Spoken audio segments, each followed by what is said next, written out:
महिला हो या पुरुष, दोनों ही रात में इन 4 अंगों पर तेल जरूर लगाना। हम आपको एक ऐसा अंग बताएंगे जिस पर काफी लोग तेल लगाने से शर्माते हैं, और आप सभी लोग जानते ही हैं कि जिसने की शर्म उसके फूटे कर्म। जी हाँ दोस्तों, शरीर के इन 4 अंगों में यहाँ तेल लगाने से आपका शरीर स्वतः अपनी सारी बीमारियों को नष्ट कर देगा, यानी कि वह खुद ठीक कर लेगा। तो वह 4 अंग कौन कौन से हैं और कौन सा तेल लगाना चाहिए, ध्यान से सुनना। इस बात को, शरीर की इन 4 अंगों में से जो एक अंग है वह ऐसा अंग है जहां पर आपको तेल लगाना जरूर चाहिए। आप सभी लोगों ने सुना होगा जिसने कि शर्म उसके फूटे कर्म। यह बात बिल्कुल सही है, आपको बिल्कुल भी शर्म नहीं करना है। जो लोग इस वीडियो को छोड़कर जाना चाहते हैं वह अभी ही चले जाए, क्योंकि यह जानकारी बहुत ही महत्वपूर्ण और लाभकारी है। हो सके तो सारे काम छोड़कर आज अपने शरीर के लिए इस वीडियो को ध्यान से सुन लेना, महिला हो या पुरुष हो। बस इन 4 अंगों में तेल लगाने से आपकी थकान कम हो जाएगी और दोस्तों आपको पूरी रात अच्छी नींद आएगी। ये जो हम 4 अंग आपको बताने जा रहे हैं, महिला और पुरुष दोनों को ही इन 4 अंगों में तेल लगाना है। कोई भी महिला या पुरुष जो आज हम आपको बताने जा रहे हैं, हमारी बातों को हल्के में मत लेना। काफी बार क्या होता है, महिलाएं काफी ज्यादा थकान महसूस करती हैं। ऐसे में इन 4 अंगों पर तेल लगाना शुरू कर दिया तो आपकी थकावट दिनों दिन कम होती चली जाएगी। आज दोस्तों हम आपको जो बताने जा रहे हैं, 4 अंगों में से एक अंग जहां पर आपको जरूर से जरूर तेल लगाना है, उसको बिल्कुल भी नहीं छोड़ना है। और इसीलिए उस अंग को बिल्कुल नहीं छोड़ना है, क्योंकि वहां से 70,000 नाड़ियां निकलती हैं और वहीं से ही रोग की शुरुआत होती है। अगर हम उसको बैलेंस कर लेंगे तो हमेशा हम स्वस्थ रहेंगे। इसलिए आपको बिल्कुल भी शर्म नहीं करनी है। 4 अंगों में से इस अंग के ऊपर भी तेल लगाना है, सरसों का। और अभी हम आगे वीडियो में बताएंगे वह कौन सा अंग है। और दोस्तों 4 अंगों में से एक अंग ऐसा है जहां से हमारा पूरा शरीर चलता है, और यह वाला अंग महिला और पुरुष में दोनों में ही पाया जाता है। यह वाला अंग बहुत ही महत्वपूर्ण होता है हमारे जीवन में। और यदि इन 4 अंगों में से इस पर आप रात को सोने से पहले तेल लगा लेते हो तो यकीनन आपको अपनी लाइफ में बहुत फायदा मिलेगा। आपकी रात कभी भी खराब नहीं होगी और आपको थकावट भी बिल्कुल महसूस नहीं होगी। बस तेल लगाने में बिल्कुल भी कमी मत करना। अब यहाँ पर कुछ लोग ऐसे होंगे जो हमारी बातों को हल्के में लेंगे, क्योंकि उन्हें आयुर्वेद की नॉलेज नहीं है, उन्हें ज्ञान नहीं है। इसीलिए जो हम आपको बताने जा रहे हैं, शरीर के इन अंगों में आपके बिना शर्म किए तेल जरूर लगाना है। कोई भी मनुष्य हमारी बातों को बिल्कुल भी हल्के में लेने की भूल न करे। और इन 4 अंगों में तेल लगाने से पहले सबसे पहले यह उपदेश जरूर सुनना चाहिए। इस उपदेश को सुनकर आप अपने जीवन को सफल जीवन बना सकते हैं। दोस्तों, भगवान महात्मा बुद्ध का अनमोल विचार। एक दिन एक राजा भगवान बुद्ध के पास आया।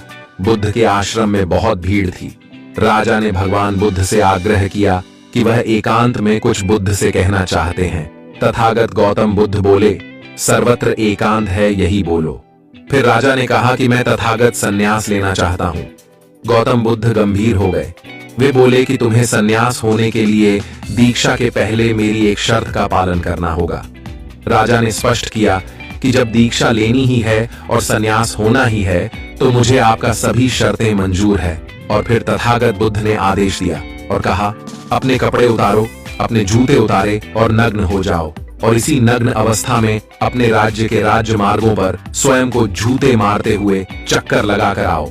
राजा असमंजस में पड़ गया। तथागत बुद्ध यह क्या कह रहे हैं? मैं एक राजा हूँ, इस तरह से मैं नग्न होकर अपनी ही सड़कों पर कैसे खुद को जूते चप्पल मारते हुए चक्कर लगाऊं? लेकिन फिर भी राजा को संतुष्ट होना था, तो उन्होंने भगवान बुद्ध की शर्तें मान ली और वे वैसा ही करने के लिए निकल पड़ा। राजा ने वैसा ही किया। वह नग्न होकर स्वयं को जूते मारते हुए राजधानी की सड़कों पर दौड़ने लगा। और यहाँ उसके चले जाने पर शिष्यों ने बुद्ध से कहा कि जब हम आपसे दीक्षा लेने आए थे तब आपने तो ऐसी कठोर शर्तें नहीं लगाई थी। आप तो स्वयं करुणा अवतार हैं, फिर आपने राजा के साथ ऐसा कठोर व्यवहार क्यों किए? तब भगवान तथागत बुद्ध बोले, जब तुम लोग संन्यास लेने आए थे तब तुम्हारे अहंकार बहुत बड़े नहीं थे, इसलिए तुम लोगों से घर घर भिक्षा न करवाकर ही काम बन गया। यह तो एक बड़े राजा है, इसका अहंकार भी बहुत बड़ा है, इसलिए जितनी बड़ी रोग उतनी बड़ी दवाएं। इसलिए महाराज की दवा भी अधिक शक्तिशाली होती है। इसी कारणवश मैंने इनका परीक्षा भी इतना कठिन किया है। राजा जब इस दशा में अपनी प्रजा के सामने से गुजरेगा तो उसका अहंकार चूर चूर हो चुका होगा। राजा ने शाम तक शर्तें पूरी कर ली और बुद्ध के चरणों में आकर गिर गया और फिर बोला, तथागत, अब तो मुझे आप दीक्षा देकर मुझे संन्यास करें। भगवान बुद्ध ने राजा के सिर पर मुकुट रखा और कहा कि अब तुम्हें संन्यास लेने की जरूरत ही नहीं है। जाओ और कर्ता भाव छोड़कर साक्षी भाव से राज करो। अब तो तुम राजा हो चुके हो, अब तुम संन्यास राजा बन चुके हो। किस तरह से भगवान बुद्ध ने एक राजा को उपदेश दिया और राजा का जीवन धन्य हो गया। दोस्तों, यह छोटे से उपदेश से आपको क्या ज्ञान प्राप्त हुआ? स्वास्थ्य से संबंधित बहुत ही महत्वपूर्ण जानकारी। दोस्तों, यह हमारा शरीर किससे बना है, यह सबसे पहले जानना जरूरी है। और हमारे शरीर में कौन से 3 दोष पाए जाते हैं? हमारा शरीर 5 तत्वों से बना है और हमारे सामने शरीर में 3 दोष पाए जाते हैं, वात दोष, पित्त दोष और कफ दोष। इसे जानना जरूरी है क्योंकि यहाँ हर एक बीमारी का कारण होता है, क्योंकि हर एक बीमारी का जरिया ही 3 दोष है। इसलिए जानना जरूरी होता है। तो आपका शरीर का सबसे महत्वपूर्ण दोष यह 3 दोष है, पित्त दोष, कफ दोष और वात दोष। अगर आप शरीर का वात दोष गड़बड़ हो गया तो 60 से 70% बीमारी होगी। अगर आपके शरीर का पित्त दोष गड़बड़ हो गया तो शरीर में 15 से 20% बीमारियां होती हैं। और आपके शरीर का कफ दोष गड़बड़ हो गया तो 5 से 10% बीमारी होती है। अब इन तीनों प्रवृत्ति हमारे शरीर में कब से कब तक रहती है? जब हम जन्म से बाल्य अवस्था में रहते हैं, यानी 0 से। जब हमारा जन्म होता है और 14 साल की उम्र तक हमारे शरीर में दोस्तों इसकी प्रवृत्ति ज्यादा होती है। इस समय कफ ज्यादा बनता है। यह प्रकृति की देन है। कफ इसलिए बनता है क्योंकि हमारा शरीर ग्रो करता है। कफ बनना जरूरी है क्योंकि यह हमारे शरीर के बहुत ही महत्वपूर्ण अंग है। बस हमें यह ध्यान देना है, हम अपने बच्चों को ऐसी कोई चीज नहीं देना है जिससे उनका कफ और बढ़ जाए, क्योंकि बच्चे उस समय कुछ नहीं जानते। पेरेंट्स को जागरूक होना होगा। बस हमें अपने बच्चे को कुछ भी ऐसी चीज नहीं देना है जिससे उसका कफ और बढ़ जाए। बनाने वाली चीजें हमें उन्हें नहीं खिलाना है, नहीं तो क्या होगा, कफ से संबंधित जो 5 से 10% बीमारी है, जैसे टीबी, दमा, अस्थमा, शिजोफ्रेनिया, ये सारी बीमारियां इसकी वजह से होती है, जहां आपको ध्यान देना होगा। दोस्तों, हर पेरेंट्स को ध्यान देना होगा। और दोस्तों, वीडियो में आगे बढ़ने से पहले अगर तुम में से कोई जय जय बजरंग बली जी को मानता है तो अगर सच में ही है, आप इस वीडियो को लाइक कर नीचे कमेंट बॉक्स में एक बार जय जय बजरंग बली लिख देना। बजरंग बली जी, जो भी भक्त कमेंट बॉक्स में जय जय बजरंग बली लिखता है तो उसके मन में जो भी मनोकामना है वह पूरी कर देना। दोस्तों, इसके बाद हम आगे वाली अवस्था में आते हैं। बाल्य अवस्था से युवा अवस्था। युवा अवस्था हमारा कब से कब होता है? जब हम 15 साल से 60 साल के बीच में होते हैं। दोस्तों, इस समय हमारा युवा अवस्था होता है। इस समय हमारे शरीर में पित्त प्रवृत्ति सबसे ज्यादा होता है, सबसे ज्यादा पित्त बनता है। इसलिए हमें यह ध्यान देना होगा कि हम ऐसी कोई वस्तु ना खाएं जिससे हमारा पित्त बढ़ जाए। अगर हमारे शरीर में पित्त बढ़ जाएगा तो दोस्तों, हमारे शरीर में 15 से 20% बीमारियां गंभीर बीमारियां होती हैं। इसके बाद हमारा वात है, वृद्धावस्था। 60 साल की उम्र हमारा वृद्धावस्था होता है। इस समय हमारे शरीर में वात बढ़ता है और वात से संबंधित 60 से 70% बीमारियां हमारे शरीर में होती हैं। तो आपको ऐसी कोई चीज नहीं खाना है जिससे वात रोग बढ़े। तो दोस्तों, यहाँ आप समझ गए कि आपके शरीर में 3 दोष का क्या रोल है। इसलिए इन 3 दोष संबंधित जो भी जानकारी जहां से मिले, जैसे मिले, उसे हासिल कर लीजिए और हासिल करके अपने जीवन में उतारें। कारण को हटा दीजिए और इन 3 देशों में क्या खाना है, क्या नहीं खाना है, इसका हमेशा ध्यान रखना है। इस दोष को बढ़ाने वाली चीजें कभी मत खाएगा। अब 3 दोष के बारे में जान गए। अब यह जानिए, आपका शरीर 5 तत्वों से बना है और इन 5 तत्वों में प्रोटीन, विटामिन, सारे तत्व आते हैं। अब इस 5 तत्वों में और 3 दोषियों में जो भी कमी आती है तभी आपका शरीर बीमार होता है, अन्यथा आपका शरीर बीमार नहीं होता। अब आप समझ गए आपका शरीर बीमार होने का क्या कारण है। जैसे कुछ लोग रोते हैं, दोस्तों, भगवान ने हमें यह कष्ट दे दिया, भगवान ने हमें यह बीमारी दे दिया, हमें गैस्ट्रिक अल्सर हो गया, हमें थायराइड, ब्लड प्रेशर, शुगर हो गया। क्यों हो गया? भगवान ने नहीं दिया, आपने खुद पाला है। जब आपको प्रकृति कहता है कि खाना खाने का नियम पालन करिए, पानी पीने का नियम पालन करें, इस प्रकृति का नियम पालन करिए, तो आप क्यों नहीं कर रहे हैं? जबकि हमारा शरीर उसी तत्व से बना है, प्राकृतिक तत्वों से ही तो बना है। हमारा शरीर भी पानी से ही तो बना है, खाने से ही तो बना है, पोषक तत्वों से ही तो बना है।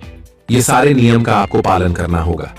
अब जब ये हमारा पित्त दोष कह रहा है कि यह चीज नहीं खाइए, पित्त और बढ़ेगा, तो आप उसे क्यों खाते हैं? पिज्जा बर्गर आप क्यों खाते हैं? चाय आप क्यों पीते हैं? चीनी आप क्यों खाते हैं? जब आप ये सारी चीजें खा रहे हैं तो आपके पेट में एसिडिटी बनेगा, आपके पाचन तंत्र बीमार पड़ेगा।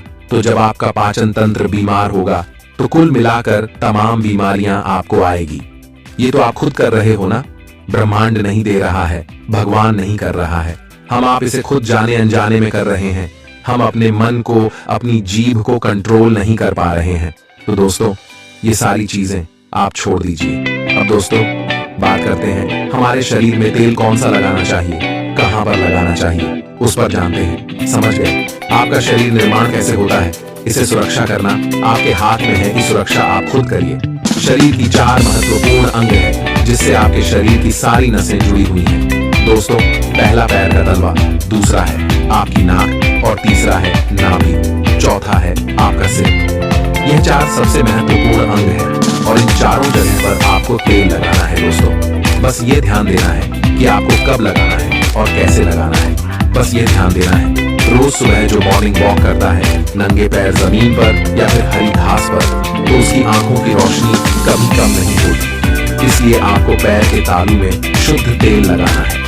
तो पैर के तालू पर यही शुद्ध सरसों का तेल लगाना है। जब आप रात में सोने जाइए उससे पहले गुनगुने पानी से अपना पैर धो लीजिए। पैर धुलने के बाद बढ़िया से उसे साफ कर लीजिए, सूख जाए। दोस्तों, जब आप बिस्तर पर लेटे हैं, अगर आपकी पत्नी है तो आप अपनी पत्नी से तेल दोनों पैर में थोड़ी देर मालिश करवा दीजिए, नहीं तो आप अपने हाथ से ही मालिश कर लीजिए।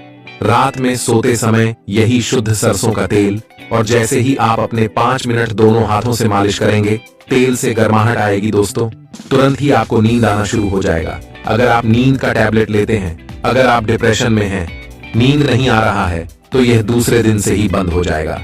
आपको नींद की कभी टैबलेट की जरूरत ही नहीं पड़ेगी। आपका पागलपन दूर हो जाएगा। याददाश्त बहुत तेज होती है, दिमाग से संबंधित सारी समस्याएं खत्म। और एक ही बार में आप 10 बजे सो रहे हैं, 4 बजे से पहले आपकी नींद नहीं खुलेगी। इतनी बढ़िया नींद आती है तो पैर के तालू में तेल लगाने से आपके पाचन तंत्र मजबूत होता है, याददाश्त तेज होती है, भूख लगती है, शरीर में शक्ति मिलती है, ऊर्जा मिलता है, यानी कि शरीर की सारी पोषक तत्वों की आपूर्ति कर देता है। दूसरा स्थान है नाभि, जो कि आपके शरीर का सबसे महत्वपूर्ण अंग है। दोस्तों, नाभि के पीछे एक त्रिकुटी ग्रंथि पाए जाते हैं और इसी ग्रंथि से शरीर की सारी नसें जुड़ी हुई होती हैं, और यह शरीर की सबसे शक्तिशाली ग्रंथि होती है, सबसे शक्तिशाली होती है। इसीलिए नाभि में तेल लगाना चाहिए। आप देखते होंगे जब घर में बच्चा होता है, सबसे छोटा सा बच्चा जन्म होता है और माताएं तेल की मालिश करती थी। अब तो यह जमाना उठ गया है, पहले माताएं 8-10 बार दिन में तेल की मालिश करती थी। हम लोग बच्चों को देखते थे, हमारी माता जी जो भाई के बच्चे होते थे, यानी कि पोता को 4 बार दूसरी टाइम, यानी कि 7 से 8 बार तेल की मालिश करती थी। दोस्तों, कहते थे जितने हम तेल की मालिश करेंगे हड्डियां इनकी मजबूत होगी। दोस्तों, ये आपकी नाभि सबसे शक्तिशाली शरीर के हिस्सा है। इस नाभि में उस समय जब माताएं तेल की मालिश करती थीं, तो उनकी नाभि को फूंक मारती थी। फूंक मारने के बाद उसमें तेल लगाती थी, साफ करती थी। तो दोस्तों, आपको नाभि में तेल लगाना है कि किसका तेल लगाना है? शुद्ध सरसों का तेल लेना है और रात में सोते समय आपको नाभि में तेल लगाना है। जब आप नाभि में तेल लगाते हैं तो उसके फायदे कितने हैं आप जानकर चौंक जाएंगे। दोस्तों, आपको बढ़िया से नींद आएगी, दिमाग से संबंधी कोई समस्या नहीं होगी, आपका पाचन तंत्र एकदम स्ट्रांग बना रहेगा। आपका पाचन तंत्र स्ट्रांग रहेगा, आपको भूख बढ़िया सी लगेगी, आपके शरीर के सारे दर्द दूर दूर हो जाएंगे, आपकी आंखों की रोशनी बढ़ जाती है, यानी कि शरीर के हर एक पार्ट के लिए फायदेमंद है। अब आपको नाक में क्या करना है? नाक में अगर आपको शुद्ध, अगर देसी गाय का घी मिल जाए, शुद्ध देसी, किसी कंपनी का नहीं चाहिए, शुद्ध देसी गाय का घी 1 बूंद नाक में और 1 बूंद नाक में, दोनों नाक में 1-1 बूंद डालना है। दोनों नाक में 1-1 बूंद रोज डालें। इसके इतने सारे बेनिफिट्स हैं, वह बेनिफिट्स मैं यहाँ पर गिनाते गिनाते थक जाऊंगा। दोस्तों, आपका पागलपन दूर हो जाएगा।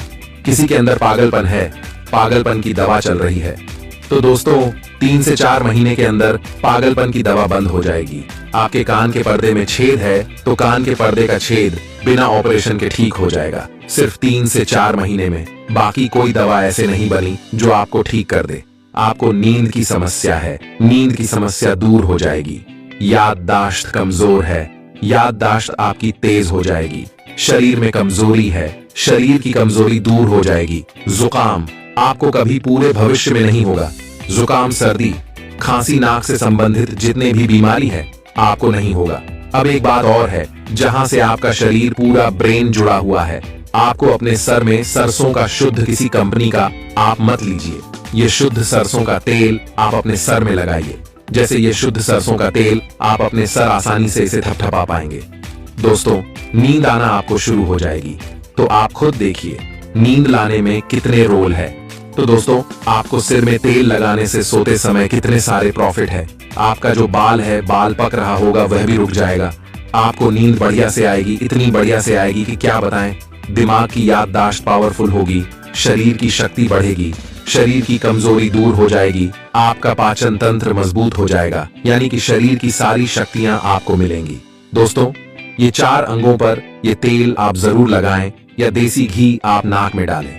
ये प्रक्रिया आप अपना लीजिए, आपका शरीर स्वस्थ और निरोग हो जाएगा।